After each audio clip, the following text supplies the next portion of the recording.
Okay, that's 5 minutes of our 4-part breath, deep belly breathing. First movement here is going to be our cat-cow. We're going to have vertical arm bones, vertical thigh bones. We're moving the spine here from the bottom to the top, trying to make each spine piece move by itself. So we're going to go through extension and flexion, the front to back movements first. We tilt tailbone underneath us, pull the belly button up as we continue to tuck the glutes, tuck the tailbone, tuck the pelvis underneath. Then we start to lift our ribs up along with our belly button, spreading and rounding the back of the rib cage. Then I'm going to start to round from the upper back as I pull my armpits up into my chest and I tuck my chin down into my chest. That's the full expression of cat full flexion. I'm active here. I'm contracting everything all the way down. Then I reverse directions. Tailbone starts to come up by flexing the little low muscles, low back muscles. Then we start to drop the belly button in the rib cage. Pull the shoulder blades down the back of the rib cage, down the spine. Start to lift chest forward. Neck, collarbones, chin look up. Tailbone up, eyes up at the end. We can play around a little bit here. Stretching the hips. You feel it in the back here. This is a nice position to play around. And we're just going to reverse directions again. Tailbone first. Belly button pulls up. Rib cage comes down. Armpits suck up into the body as I tuck my chin and my tailbone. Then I reverse again. Tailbone up. Belly button down. Chest comes forward. Chin lifts up. Long arms push the floor away. Tailbone reaches up. Low back stretches here. Activating the muscles each side as we swivel the hips. Back underneath. Tailbone tucks under. Belly button tucks up. Ribs tuck up. Armpits tuck up. Chin tucks down. Spread the floor apart here with your shoulder blades and your hands. Like you're trying to move your hands apart from each other. You'll notice that active contraction will help you spread the upper back, stretch the upper back, get a little more out of that upper spine. Tailbone, belly button, rib cage, chest, collarbones, and chin. Tailbone, belly button, rib cage, armpits, collarbones, chin. We'll go one more here, both ways.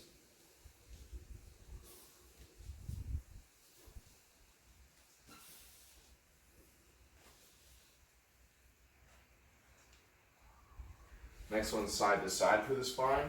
We're going to bring the big toes together, knees come apart here so we can get our pelvis to go backwards between our feet. If we want to move the feet apart a little bit, or if it feels wonky on the knee, just move around to get into a position where you feel comfortable, like, okay, I can sit back into my hips here. If you were to come down to the knees, you could hang out in this position and just get a nice stretch in the hips themselves. You should feel this in the front of the hip socket, maybe a little bit in the groin.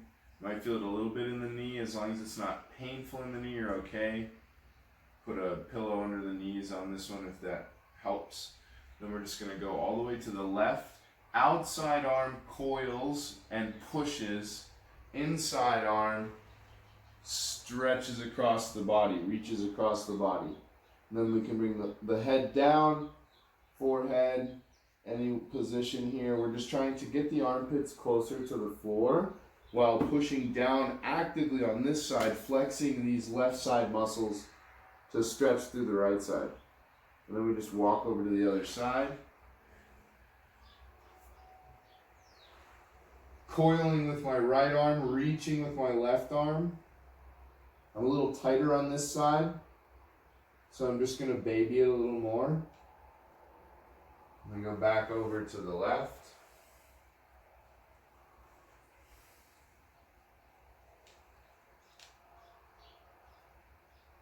Back to the right. Coil in with the outside arm, reach and relax with the inside arm. Big stretch through the side body here.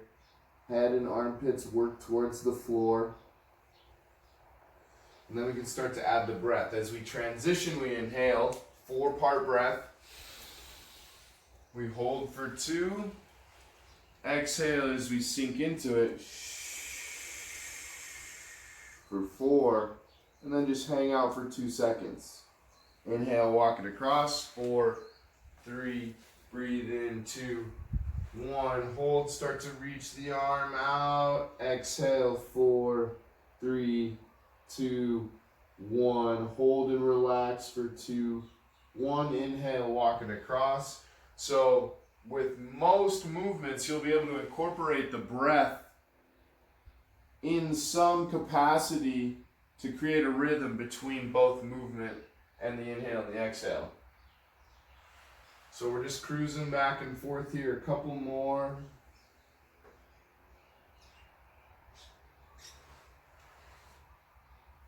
We're going for about 5 or 6 reps on each of these until you start to feel better. That's your indicator.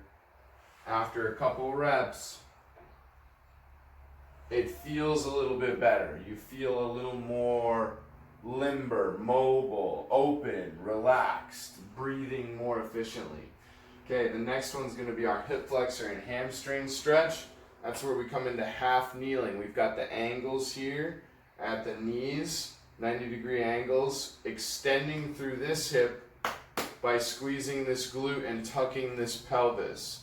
That gives us that nice stretch on the quad here in the front, the hip flexors, these high hip flexor muscles, when we tilt the pelvis to get that stretch here in the front. So we're pushing down into the back foot, driving down into the knee, squeezing and tilting pelvis underneath. Last piece, we tighten up the abs, cobra pose with the belly, tight like a cobra. Okay, and then we just bring the ribs down, lean forward, and let yourself come into a stretch here. Notice I still have a straight line, shoulder through hip down to the knee, all one nice straight line. That way I'm not extending in the spine, putting any pressure on my discs, and I'm supporting my body weight with my core and my leg muscles. So I'm learning how to stabilize myself in this position while opening the hip at the same time. Then we're going to come back into the hamstring. All we do is straighten front leg.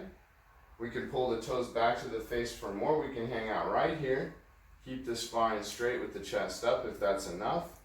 If we want more and it feels okay on the spine, we can bring the hands, the fingertips down for a kickstand, and we can just play around in a deeper position for that hamstring.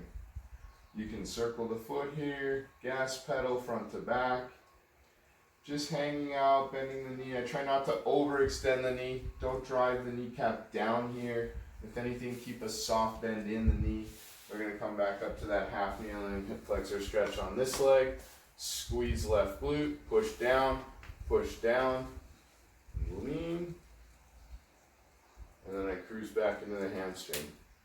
Again, we can add the breath as another layer here. First, we always find position, then we add the breath. We inhale, coming back into the hamstring. 4, 3, squeeze glute, belly button in, lean, hold. Then we exhale, sinking back. 4, long exhale. 3, 2, 1. Find the end range in the hamstring, hang out, come back up to the hip flexor. 4, 3, inhale. 2, squeeze glute. 1, hold, lean, come back. 4, 3, 2, 1. Relax. And come back forward. Inhale. 4, 3, 2, 1. Lift, reach, hold. Exhale, slow. Bring it back to the hamstring. Relax. 2, 1. One more on this leg. Inhale, 4, 3, squeeze glute, 2, 1, lean forward. Exhale back, 4, 3, 2, 1, release, relax. Okay, coming out of this, we just come forward to the hands and knees, swing the leg back behind us. Other leg comes up. Same thing on this side. I'm going to squeeze back glute, drive the top of the back foot into the floor. I'm trying to create that tilt on the pelvis here, posterior pelvic tilt to get a stretch here on this quad. I walk my foot far enough forward to where my heel stays down here in front. My knee doesn't go crazy over the toe here. And I should find somewhere in this space that nice stretch right about there. Shoulder, hip, knee, all in a relatively straight line. I'm squeezing that glute, squeezing belly button in for more of a stretch. Lean into it, and then we exhale back. Find that end range for the hamstring. Usually for the first rep on all of these movements, I like to hang out a little longer than usual for a full breath or two before coming back forward into the hip flexor here, before moving into the breath flow tempo that we'll do here on the next couple reps. So notice we're just taking a little more time because, one, the slower we go, the better control, the less risk we have for injury. But also it allows us to feel out where we are today, where I'm comfortable, where I may be a little bit restricted, because that gives us a better opportunity to mobilize that point, play around in that space. We're always trying to mobilize points of restriction to improve movement control. So we're going to do 2 more reps here and put it back to the hamstring. Inhale, 4, 3, 2, 1. Hold the breath, 2, 1. We exhale, come back, 4, 3, 2, 1. Find the hamstring, 2, 1. Inhale, 4, 3, 2, 1. Stretch the hip flexor. Exhale back, 4, 3, 2, 1. Empty the lungs, relax, 2, 1. One more. Inhale, 4, 3, 2, 1. Lean forward, chest tall, belly button in, straight line, shoulders, hips, knees. Exhale back, 4, 3, 2, 1. Kickstand the hand, find the stretch wherever you feel comfortable on that hamstring. Okay, and then hands lean forward, foot swings back. Next is going to be our strider with an overhead reach. So this one we can start in the base position here from all fours, or we can bring ourselves up to a downward dog starting position. I'll do 2 reps of each, and then I'll have you do 2 reps on your own of what variation you like. We're going to swing the right leg up outside the pinky, arch right outside the pinky here. Toes point straight forward, my shin is vertical, knee is outside the big toe, inside the little toe. It's somewhere tracking right over the middle of the foot bones. Okay, so I'm opening this front hip while also getting a stretch on this hip flexor with the trail leg. Chest is up, and this is it right here. I hang out, I find a nice stretch. I'm trying to drive my chest up as I drive my hip down to find more of a stretch. If I want to add more to this, I can add on, which I'll show you in the next couple reps. Okay, so then when we come out of that, all we do is just swing the leg back. Okay, so on this next rep, we'll add the overhead reach. The arch comes right outside the pinky. The toes point straight forward, shin is vertical. I lean into that groin, into that hip, so that knee has some space here, some freedom to move around, because my hip capsule has a little bit of extra movement there.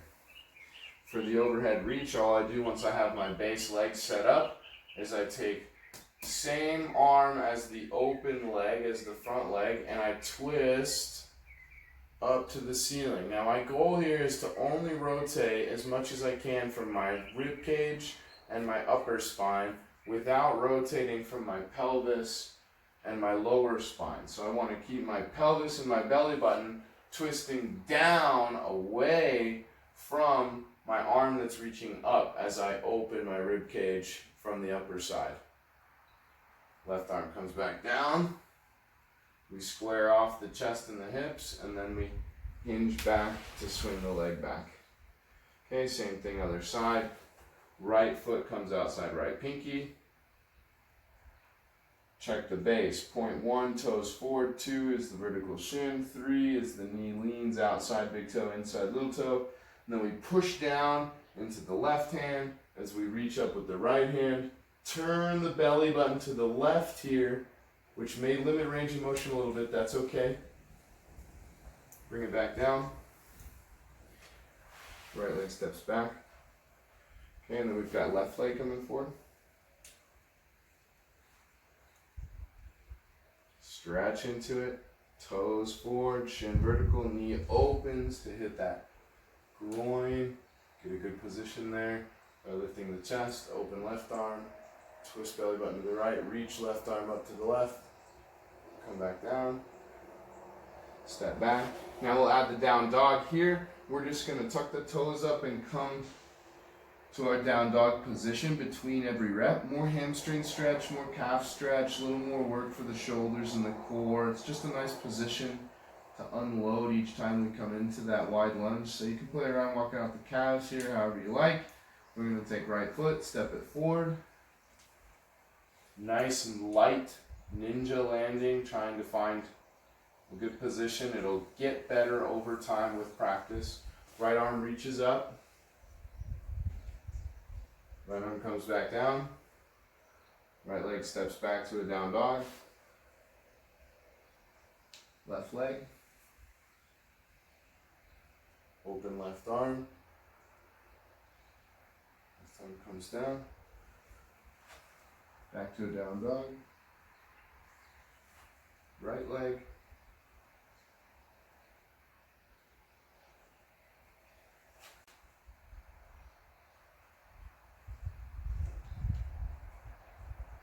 Okay, now I'm going to show you the straight back leg for the progression. Don't go here until everything is super easy. You can do 100 of them with perfect form.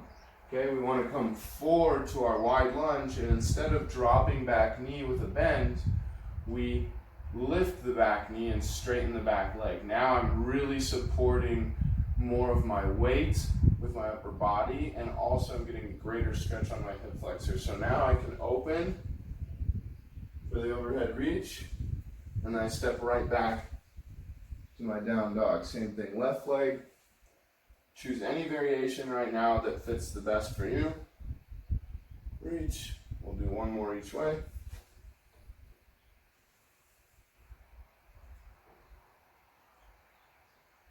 Last little piece is the chin. The eyes follow the thumb. So the head and neck turn with the rest of the spine. Come down to the knees, untuck the toes, come back to rest. Okay, the next one is our walk out. I'm going to show two variations here. The first one is going to be more of a child's pose position, but the same kind of movement pattern. So we go back to that child's pose that we started with for the lateral reach stretch.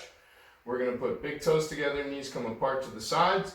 We just sink back until our hips get to that end position where I can't push with my hands and get my hips to go back any farther. Notice here, relaxed. Notice I can push my hips back a little bit. So I'm just actively giving myself a little bit of help into the deepening of the hips there. Once I find that end range in the hips, I just reach my arms forward until my forehead comes to the ground. This is your traditional child's pose position. I'm not completely relaxing my arms. I have some light lift in the arms. My belly button is just taking full deep breaths. My belly comes to the thighs on the inhale, exhales in tight to the spine. So this is classic child's pose. For this movement, modified from the walkout, we're just going to hinge forward to a plank from the knees. You just have to deal with me talking into the carpet there. Chin pulls back, and we just hold here. If we want to progress this, Then we just tuck the toes underneath, lift the kneecaps, find a squeeze in our high plank position, drop the knees back down, untuck the toes, push back to our child's pose. Then we hinge forward, shoulders stack right over the wrists. We tuck the toes, lift the knees if we want to go high plank. Drop the knees down, untuck the toes. Shift back to your child's pose. Hinge forward. We can just hold right here and cruise right back and just make it more of a rocking motion in the hips and less of a strength exercise on how long can you hold the plank, especially if your wrists aren't feeling great. Okay, so that's our first variation. When you feel comfortable there, our progression is the walkout. We're going to go from a forward fold position down to a high plank. We start in as much knee bend as we need to get our hands down to the ground. So if that means here, that's totally fine. Hands come down to the ground and we take 5 steps. 5, 5 on our way down into a plank. We're trying to measure it so that way when I hinge into my perfect plank position, shoulders and hips are stable. I've got that horizontal spine. My shoulders should be stacked right over my wrist. That's my ideal position. We hold for as long as we want. I recommend a minimum of 2 seconds, upwards of 10 seconds, just to give yourself a little bit more of a core challenge, fire up the core muscles a little bit more. So we're going to walk back out. 1, 1, 2, 2, 3, 4, 4, 5, 5. Squeeze, hold, and then walk it back. We push the butt up, walk the hands back to the toes. 3, 3, 4, 4, 5, 5. So either of these variations will help to open up the hips and get some shoulder and core stability at the end range in the plank. Walk it back, last one.